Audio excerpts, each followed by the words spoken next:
in cinema. But Right. I feel like they already paint the picture of what the series is, you know. Mhm. And so I think that the fact that they expanded it to multiple areas, it just made it a broader story that made it. Because I know all of our complaints were more of if the story would have grown bigger and bigger and bigger. In the first one, it would have been a lot better. But in this one, they took that chance and then ran with it, you know. Yeah. So it wasn't just one area; it was multiple areas, you know. Definitely. That's what. You can see where the director kind of probably watched the first one and was like, oh, what could I do to make this better? Just like the way how we said, like how you just said, that they could have done more things, of gone out and ran more, or had a bigger group. And I think he took that to heart and was like, I can make this movie better, but put my own twist on it. And also having the original writer on board, because obviously the script is a pretty good one. I think him putting in all those little details from the first one really helped for fans of the first one, to give them a better experience. Here's an outing with these guys, and it's scaled way differently, and then even if you've never seen the Strangers from 2008, you can still enjoy this one to the fullest, you know what I mean, where they've made something, they've made a product that can hit in all cylinders pretty much, I think. But what's interesting is this did not it didn't make some money because it was made for $5 million only, so it was even less of a budget than the first one somehow. Wow. Even though they do way more. Yeah, I was going to say, it seems like a more expensive movie. Yeah, they made this. They made Prey at Night for $5 million. That's crazy. And they made 30 at the box office. Okay. But it's just it boggles my mind. How did I know a lot of time has passed, and maybe that's why they lost their window, maybe. Because this was actually stuck in development hell since 2009, I think. Oh wow! Yeah. Well, they just couldn't get it made, and they kept doing rewrites and going back and forth with it, saying it's going out, changing distributing companies, and then finally they were able to do it. But it just seems like not a lot of people went to watch it. Yeah, I could see where they might have, because they took so long, they might have lost their fan base. Yeah, a lot of people probably were turned off already by it. Yeah, they could have grown out of that.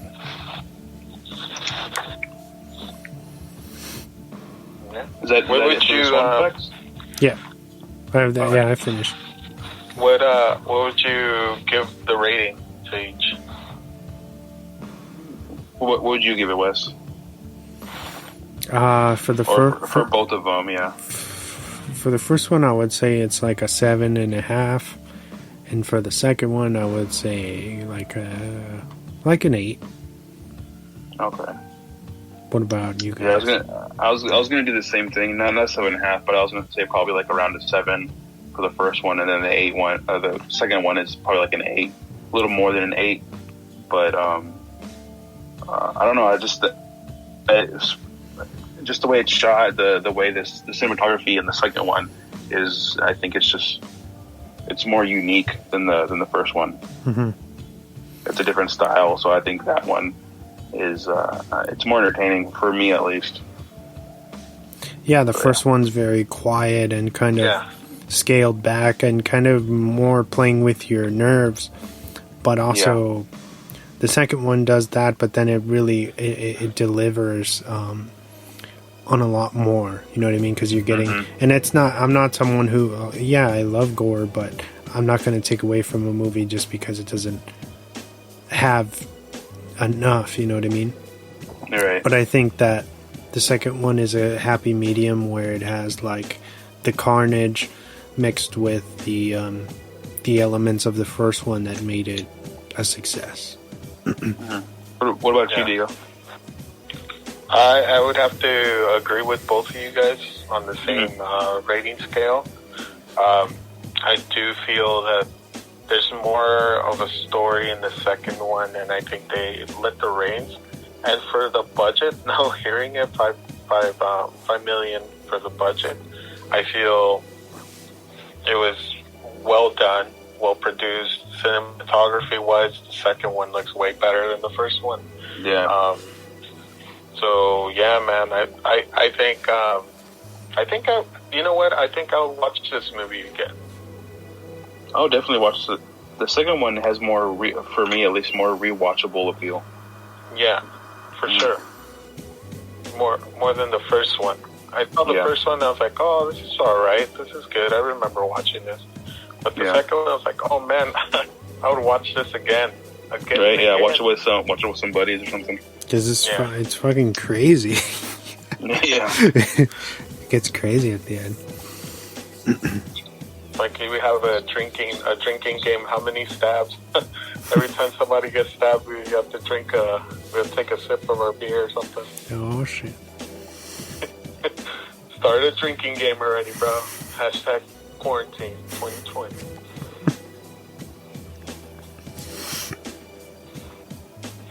So, which one do you guys think is a better home invasion movie? Definitely the first one. Mm-hmm. Definitely the first one is more of a home invasion feel to it than the second one. But the second one just plays off more of a regular horror movie. Mm-hmm. But the first one, it give you an eerie feeling more. The first one, I mean, it gives you an eerie feeling of you don't even feel safe watching that movie in your own house, let alone being in it, you know. Mm-hmm. So, yeah, that's my take. Yeah. All right, so that's our Strangers double feature show. Oh yeah, yes. Hope you guys enjoyed it. I think it was fun, and a kind of a different take on things for the podcast. But whose turn is it next, and what are we going to be watching next week? It's Diego's. Is it my turn? Damn, my turn? Oh. The power, is this what it feels like? This is what it feels like, the power? Power surge? You know what? I just saw it the other day, but I don't know if you guys have done it. I have a plan B in case you guys have done it. Have you guys done Encino Man? No, we haven't. Let's do Encino Man. It's on Vudu. Nice. Okay. Yeah, that's first Pauly Shore main focus, I think. Hey. Weezy Joe's.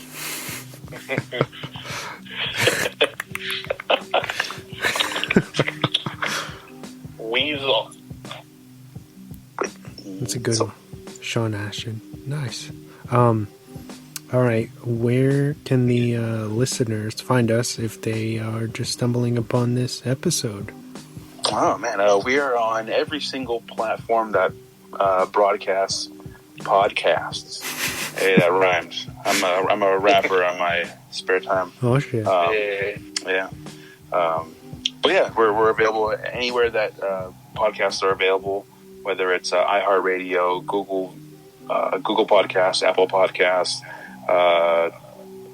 Stitcher.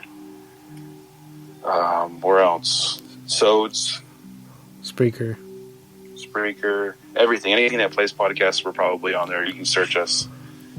Drop the mic. What else? If you have the time, give us a positive review. Give us those 5 stars, a thumbs up, whatever you can do to help us grow as a product, and make the services better for you with more exposure that we get. Yeah. Yeah. Share us too if you have someone that you think might be interested in our show. Definitely. Yeah. Or if you want to drop in, now because of the current circumstances, we've been doing using Google Duo and kind of social distancing. Even though it sucks because we're in a room with each other once a week for years already.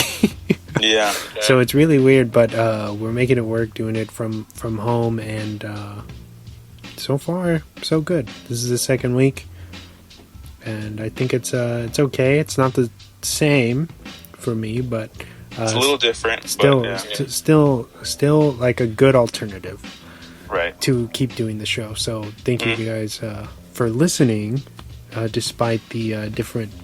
It probably sounds a little different.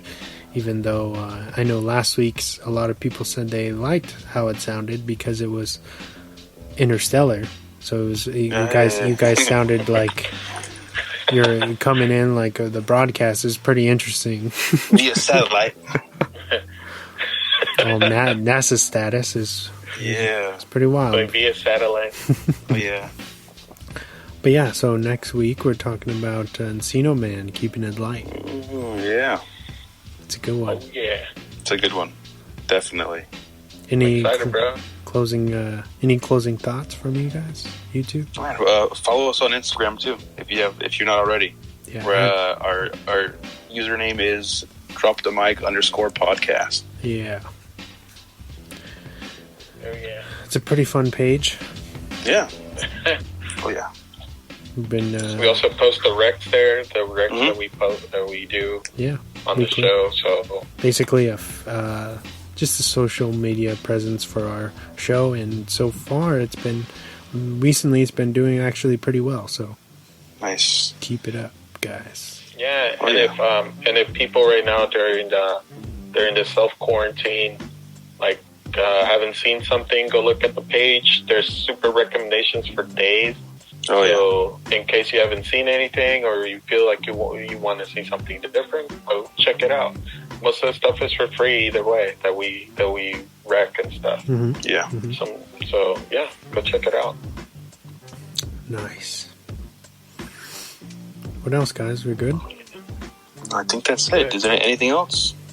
I just want to say thank you guys for taking time out of your guys' day, because I know you guys are both still probably have responsibilities despite what's going on. So I appreciate you guys taking time out of your day to do the show still.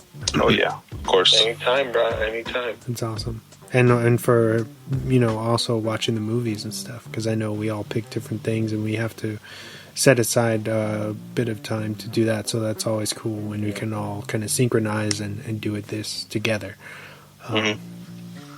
Also, hopefully everybody out there is being safe and we can move through this faster. Yeah. Yeah. We've been hanging out already a long time, so we should get back to normal sooner rather than later. Hopefully. I want all my stuff back, Damn, all right. Trying to go to Comic-Con.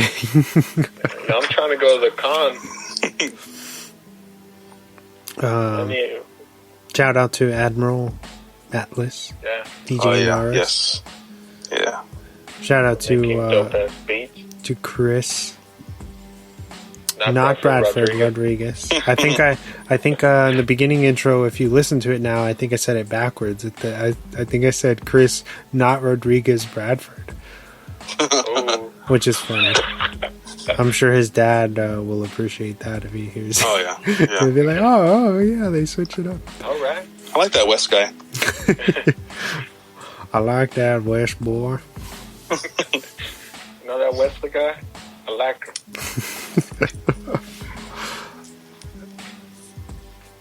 All right. Yeah.